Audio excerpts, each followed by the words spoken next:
l'heure actuelle, le Centre Fora compte 12 employés et surtout dans le développement de matériel. Depuis 1989, nous comptons actuellement 200 titres et nous faisons du matériel soit en mathématiques et soit en français à différents niveaux. Et avec tous les changements qu'on vit présentement dans le monde de l'éducation des adultes, on avance même dans la formation à distance.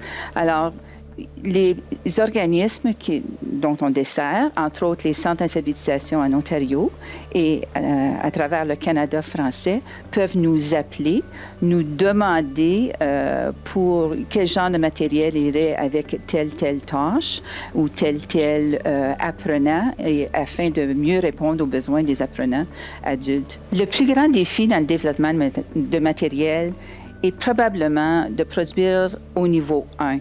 Pour les nouveaux arrivants, pour les nouveaux lecteurs adultes, pour les lecteurs débutants, il y a peu de matériel qui existe et c'est certain, la réalité en Ontario est qu'ils sont entourés de livres, surtout en anglais.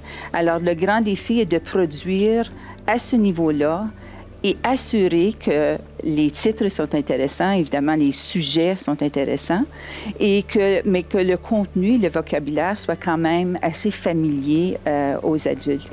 Ça a toujours été le plus grand défi dans la production de matériel des 22 dernières années au Centre Fora.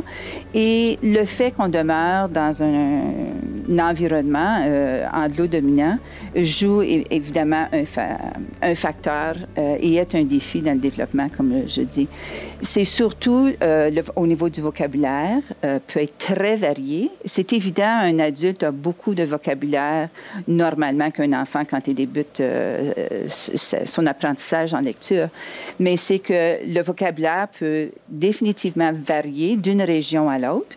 Alors, il faut toujours tenir compte de ça dans le développement de matériel.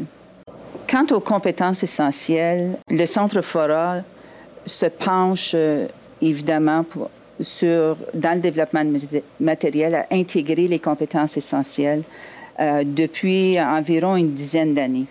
Ce qui est le défi au niveau d'intégrer des compétences, c'est que les compétences sont basées sur des tâches et non pas des fonctions. Alors, des tâches, et souvent des tâches intégrées avec plusieurs compétences, que ce soit rechercher et utiliser de l'information ou que ce soit lire des textes, le groupe de tâches, lire des textes continus, ou que ce soit l'utilisation de documents, remplir et créer des documents.